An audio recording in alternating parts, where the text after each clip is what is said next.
Hello and welcome to Upfront. My name is Jackson Vunganyi. Kyle Thaller is a 21-year-old student at the Westover Honors College at the University of Lynchburg in Virginia. He's studying political science. Kyle is also the president of Row for Life, which is on a mission to start a rowing team in South Sudan. Kyle joins me in studio. Kyle, good to see you. Thank you so much for joining us today. It's great to be here. I was looking at your resume, man. You're only 21 years old and the things you've already achieved. So much to talk about, but let's start off with your KCC Initiative. How did you start on this? So I started KCC as a high schooler. I'm a type 1 diabetic. Originally, I wanted to join the military like my father and grandfather, but at the age of 12, I was diagnosed with type 1 diabetes and legally disabled for joining the military. So I wanted to find a way to continue serving others and helping those less fortunate than myself. And so I chose South Sudan to concentrate my efforts in saving the lives of type 1 diabetics and type 2 diabetics in South Sudan. And I chose South Sudan because of it having one of the most highest fatality rates in the world of type 1 diabetics. And at the same time, my father had done some work there during the independence movement back in 2011. So I reached out to one of the local clinics there and I began donating supplies such as insulin, test strips, and glucose monitors, and now they've amounted to a total of $2 million worth of diabetic supplies donated to the two clinics I'm helping with and have saved the lives of over 100 type 1 diabetic children. Wow, that's amazing. And you've also expanded to Uganda and Sudan, not just South Sudan? Yes, sir, I have. I now am helping with one diabetes clinic in Hasahisa, Sudan, and then an additional diabetes clinic in Lira, Uganda. Let's talk about Row for Life. What are you trying to achieve with this initiative?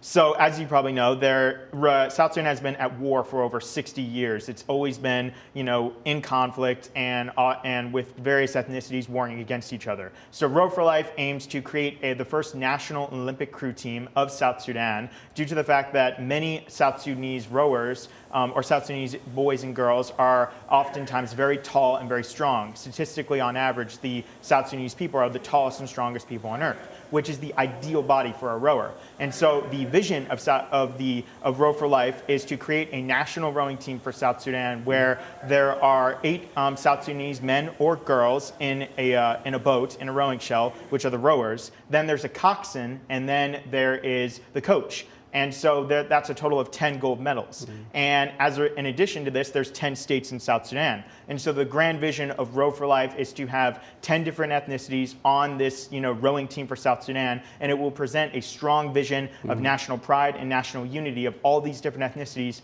working together in this boat to win the gold medal for South Sudan and bring peace as a result. I love that. I love that. So what does it take to develop a rowing team? What kind of infrastructure is needed? So for Row for Life, our concept and model is to bring erg concept to rowing machines, which is an exercise machine that is often used by Olympians and college rowers, and it allows one to simulate the motion of rowing on a boat, but without actually having to need the water. And so as a result of this, we've been bringing a total of 7 erg Concept 2 rowing machines to South Sudan and have placed them in over 6 different states in 6 different schools throughout the country, with hundreds of children and young boys and girls using these different rowing machines and having their athletic potential be measured. And as a result of this, our hope is to be able to get enough erg times in order to allow them to get scholarships to the United States and the United Kingdom at big-time rowing schools. Right. What kind of interest have you seen so far? Is this something that people want to do? Yes, they love it.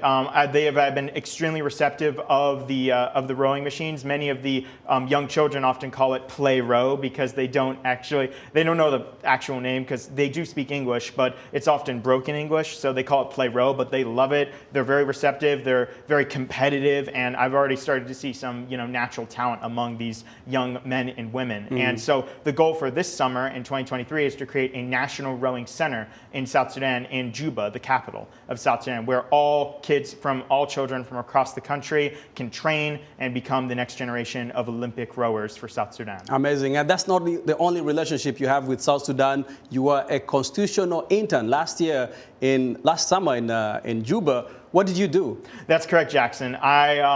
During my time in South Sudan last summer, I served as an intern at the Ministry of Federal Affairs, where I was sponsored by the minister. And during my time there, I helped write a 200-page policy brief where I coordinated a group of staffers among the Ministry of Federal Affairs staff. We worked together on creating a 200-page policy brief and package where we analyzed the various models of federalism around the world, such as in Canada, Germany, the United States, and how various aspects of those federalist models, such as their taxation system, their separation of powers, and their just different styles of government, can be applied to South Sudan to make a more federalist-based government and bring peace to the country. And you're about to start college. In a couple of days, you're going back to school at the University of Lynchburg. Currently I am a junior at the University of Lynchburg studying political science. So I'm leaving on Sunday to go back to classes, but plan is after this semester, I'm going back to South Sudan to continue expanding Road for Life and continue making a difference. How are you able to do all these things and still concentrate on school? Well, it's a lot of work, I'm not going to lie, but it's also something I'm very passionate about. I believe in helping where you're most needed, and I believe in making a difference. I've always been passionate about public service. It's always, been in my blood. But at the same time, after my first trip to South Sudan, I fell in love with the country. The people there are amazing. The country has so much potential, and I want to do everything I can to develop South Sudan, but also develop countries all over the world. And I really want to continue working in international development and helping countries reach their greatest potential. Kyle Thaller, thank you so much for taking time to come and chat with us. Wishing you the best semester and the best of luck. You have quite, some ambitious goals, but I have no doubt you will achieve them. Thank you so much for coming through. Thank you for having me, Jackson. Yes.